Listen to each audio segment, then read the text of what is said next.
അർജുൻ തന്റെ ഭാര്യ ദിശയോടൊപ്പം തന്റെ വീട്ടിലായിരുന്നു.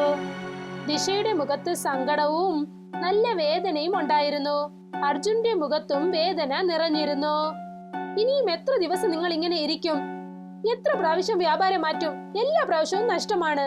ഇപ്പോൾ ഗ്രാമത്തിലെ ജനങ്ങളും നമ്മളെ കളിയാക്കാൻ തുടങ്ങിയിരിക്കുന്നു. ദിശ, ഞാൻ ശ്രമിക്കണ കാര്യമെല്ലാം തോറ്റുപോകണമെന്ന് എനിക്ക് നന്നായിട്ട് അറിയാം. പക്ഷെ ഒരു ദിവസം ഞാൻ വിജയിക്കല്ലോ. അന്ന് ഞാൻ എന്റെ കടനെല്ലാം തീർത്തു കളയും. എല്ലാ തവണയും ഇതാണ് പറയുന്നത്.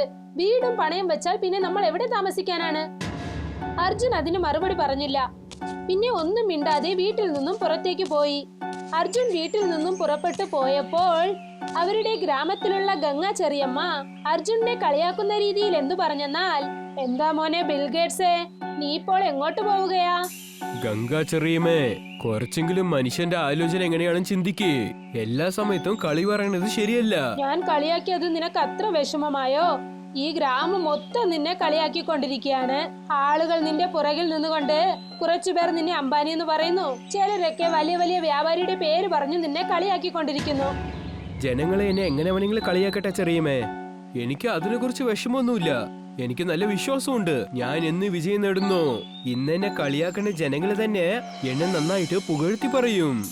അപ്പോഴാണ് ഗ്രാമത്തിലെ കുട്ടികൾ അർജുനെ ബിൽഗേറ്റ്സ് എന്ന് വിളിച്ച് കളിയാക്കാൻ തുടങ്ങിയത്. അർജുൻ അതൊന്നും തന്നെ കൂട്ടാക്കാതെ മുൻപിലോട്ട് നടന്നു ചെന്നു.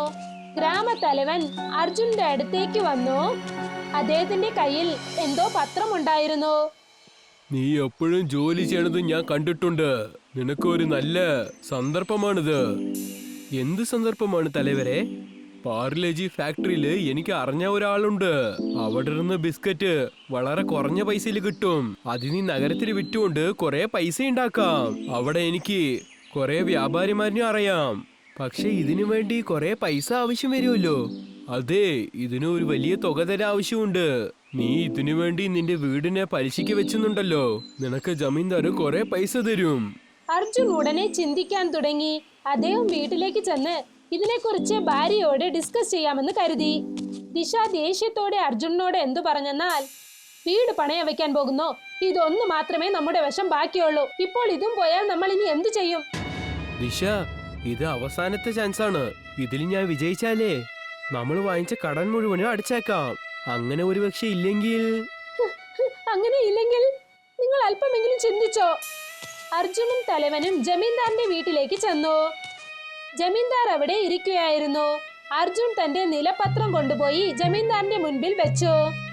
ജമീന്ദാർ ആ പത്രത്തിനെ നോക്കി, എന്നിട്ട് ചിരിച്ചിട്ട് പണം അർജുന്റെ കയ്യിൽ നൽകി. അർജുൻ, ഇപ്പൊ ഈ വീട് എന്റെ പേരിക്ക് വന്നിരിക്കുകയാണ്. 3 മാസം കൊണ്ട് കടൻ അടച്ചേക്ക്, അല്ലെങ്കിൽ നീ വീട് കാലിയാക്കണം. അർജുൻ ഒന്നും മിണ്ടിയില്ല. അദ്ദേഹം പണം വാങ്ങിയിട്ട് തലവനോടൊപ്പം ഫാക്ടറിയിലേക്ക് പോകാൻ ഒരുങ്ങി.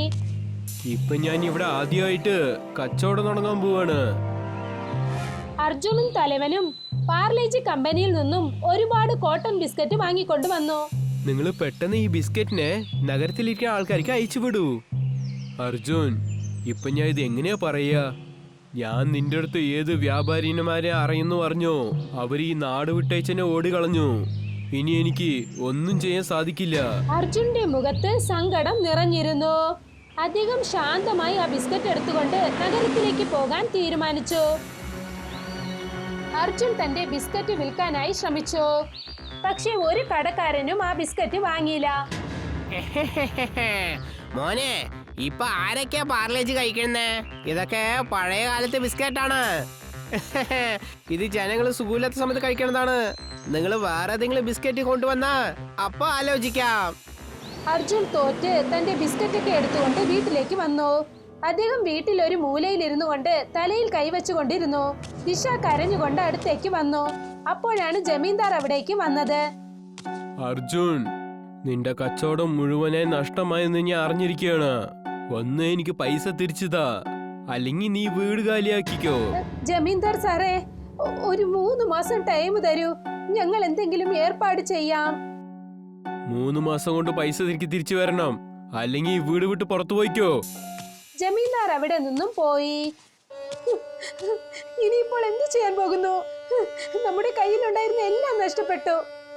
ദിശ, ഞാൻ തോറ്റുപോവാൻ സമ്മതിക്കില്ല. തീർച്ചയായിട്ടും ഏതെങ്കിലും ഒരു വഴി വരുന്നേ. അർജുൻ വളരെ വിഷമത്തോടെ വീട്ടിൽ നിന്നും പുറത്തേക്ക് വന്നു. അദ്ദേഹം ഒന്നിനെക്കുറിച്ചും ചിന്തിക്കാതെ റോട്ടിൽ നടന്നു പോയിക്കൊണ്ടിരുന്നു. അദ്ദേഹത്തിന്റെ മുഖത്ത് നല്ല വിഷമമുണ്ടായിരുന്നു. അപ്പോഴാണ് ഒരു വലിയ കാർ വേഗത്തിൽ വന്ന് അദ്ദേഹത്തിന്റെ മുൻപിൽ നിന്നത്. കാറിൽ നിന്നും ഒരാൾ പുറത്തേക്ക് ഇറങ്ങി. എന്നിട്ട് ദേഷ്യത്തോടെ അർജുനോട് എന്തു പറഞ്ഞെന്നാൽ, ചേട്ടാ, നിങ്ങൾക്ക് നോക്കിട്ട് പോകാൻ സാധിക്കില്ലേ? എത്ര സമയത്ത് തന്നെയാ ഹോറൺ അടിക്കുന്നേ? നിങ്ങൾക്ക് എന്തെങ്കിലും സംഭവിച്ചിരുന്നാലോ? എടാ, നീയോ വികാസേ? അർജുനന് തന്റെ കണ്ണുകളെ വിശ്വസിക്കാനായില്ല. അദ്ദേഹം എതിരിൽ നിൽക്കുന്ന വികാസിനെ അടയാളം കണ്ടെത്തി. വികാസ് അദ്ദേഹത്തിന്റെ ചെറുപ്രായത്തിലെ കൂട്ടുകാരനാണ്. നീ ഒരുപാട് പൈസ ഇല്ലാത്തവനായിരുന്നല്ലോ. നിന്റെ അടുത്ത് ഇത്ര വലിയ കാറ്, പിന്നെ നല്ല വസ്ത്രം, ഇതൊക്കെ എങ്ങനെയാ വന്നത്? എല്ലാം കഴിവും പിന്നെ ബുദ്ധി ഉപയോഗിച്ച് തന്നെയാണ്. പുതിയ പുതിയ ആലോചന കൊണ്ട് ഞാൻ പൈസ ഉണ്ടാക്കുന്നു. ആലോചനയോ? ആലോചനയെ വിൽക്കാൻ പറ്റുമോ? കാലം മാറി അർജുൻ. ബുദ്ധി ഉപയോഗിച്ച് മാത്രമാണ് ഇപ്പൊ പൈസ ഉണ്ടാക്കാൻ പറ്റുക. അർജുൻ വികാസിനെ വീട്ടിലേക്ക് കൂട്ടിക്കൊണ്ടുവന്നു. ദിശയുടെ മുഖത്ത് നല്ല വിഷമമുണ്ടായിരുന്നു. വികാസ് അത് കണ്ടിട്ട് ഉടനെ ചോദിച്ചു, ചേട്ടത്തി, നിങ്ങൾ എന്താ ഇത്ര വിഷമം? എല്ലാം ശരിയായിട്ടല്ലേ പോകുന്നേ? എന്തു പറയാനാ, ഈ വീടും പണയത്തിലായി, ബിസിനസ്സിൽ നഷ്ടമുണ്ടായി. ഇനി ഈ പാർലേജി ബിസ്ക്കറ്റ് വെച്ച് എന്തു ചെയ്യാനാ? ഒന്നും മനസ്സിലാകുന്നില്ല. അതെ, ഇത്ര ബിസ്ക്കറ്റ്സ് വെച്ച് ഞാനെന്ത് ചെയ്യാനാ? ഒന്നും മനസ്സിലാവുന്നില്ല. ഇതിനുള്ള പരിഹാരം എന്റെ അടുത്തുണ്ട്. നീ എന്തുകൊണ്ട് പാർലേജി ബിരിയാണി കച്ചവടം ചെയ്തൂടാ? പാർലേജി കൊണ്ട് ബിരിയാണിയോ? ഇതെന്ത് തമാശയാണ്? പാർലേജി ബിരിയാണിയോ? ഇങ്ങനെ വ്യത്യാസമായ കോമ്പിനേഷൻ ആര് കഴിക്കും? ചേട്ടത്തി, ഇതൊന്നും കളിയല്ല. ഞാൻ ഈ റെസിപ്പി ഉണ്ടാക്കാൻ വേണ്ടി ഒരുപാട് കഷ്ടപ്പെട്ടിട്ടുണ്ട്. ഇതിനെ ഒരു അമേരിക്കൻ റെസ്റ്റോറന്റിലേക്ക് വിൽക്കാൻ തീരുമാനിച്ചതാണ്. പക്ഷെ അർജുൻ എന്റെ കൂട്ടുകാരനാണ്. അതുകൊണ്ടാണ് ഈ ഐഡിയ ഞാൻ അവന് തരുന്നത്. പക്ഷെ അരി വാങ്ങിക്കാൻ പോലും ഞങ്ങളുടെ കയ്യിൽ കാശില്ല. പിന്നെ ബിരിയാണി എങ്ങനെ ചെയ്യാനാണ്? കൂട്ടുകാരെന്ന് പറയാൻ ഞാൻ എന്തിനാണ്? പൈസനെ ഞാൻ തരാം. നിങ്ങൾ ജോലി ചെയ്യൂ. പിന്നെ പാർലേജി ബിരിയാണി എങ്ങനെ ചെയ്യണം എന്നുള്ള റെസിപ്പിനെ ഞാൻ നിങ്ങൾക്ക് പറഞ്ഞു തരാം. നിനക്കറിയില്ലേ, ഞാൻ ബിരിയാണിക്ക് വ്യത്യസ്തമുള്ള ടേസ്റ്റിന് വേണ്ടി ഒരുപാട് ദിവസങ്ങളായി റിസർച്ച് ചെയ്യായിരുന്നു. അങ്ങനെയാണ് പാർലേജി ബിസ്ക്കറ്റ് ബിരിയാണി തയ്യാറായത്.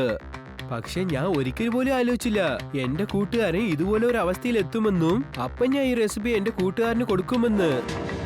അർജുനും വികാസും ചേർന്ന് പാർലേജി ബിരിയാണി ചെയ്തു. എന്നിട്ട് ഗ്രാമത്തിന്റെ മധ്യഭാഗത്ത് ഒരു സ്റ്റാൾ ഇട്ടു. പതുക്കെ പതുക്കെ ജനങ്ങൾ ഇത് കഴിക്കാൻ തുടങ്ങി. തുടക്കത്തിൽ അവർ അല്പം ചിന്തിച്ചു, പക്ഷെ ഈ ബിരിയാണിയുടെ രുചി എല്ലാവർക്കും ഇഷ്ടമായി. വാവ്, ഇതുപോലെ ഒരു രുചി ഇതുവരെ കഴിച്ചിട്ടില്ല. പാർലേജി വെച്ചുകൊണ്ട് ബിരിയാണിയോ? നല്ല അടിപൊളിയായ കോമ്പിനേഷൻ ആണ്. കുറച്ചു ദിവസത്തിനകം പാർലേജി ബിരിയാണിയുടെ കാര്യം എല്ലാ ഗ്രാമങ്ങളിലും അറിയാൻ തുടങ്ങി. ജനങ്ങൾ പല ഗ്രാമത്തിൽ നിന്നും ഇത് കഴിക്കാനായി വന്നു. അർജുന്റെ കയ്യിൽ ഇപ്പോൾ പണം വരാൻ തുടങ്ങി. അവന്റെ അവസ്ഥ ഇപ്പോൾ മാറി തുടങ്ങി.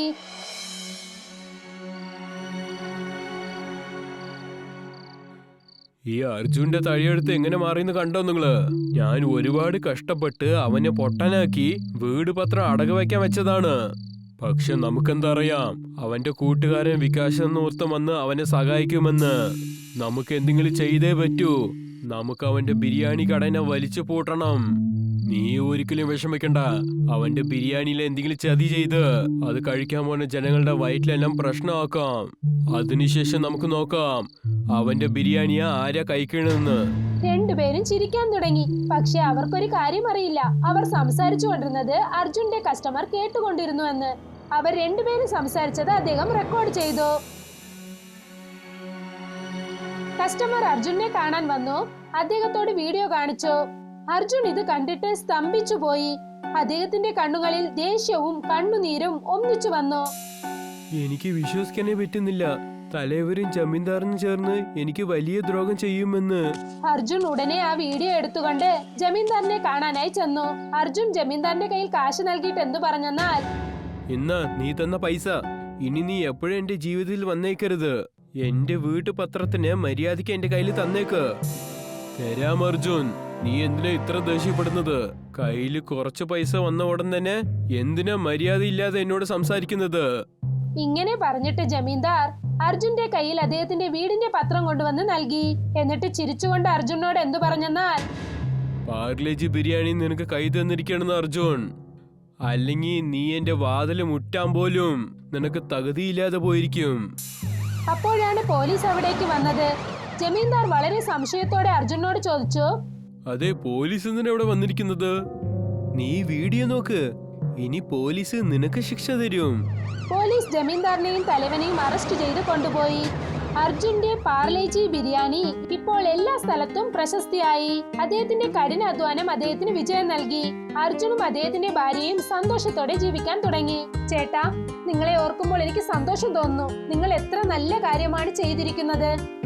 ഇതിന് കാരണം നിന്റെ വിശ്വാസവും പിന്നെ വികാസിന്റെ ഐഡിയയും തന്നെയാണ്.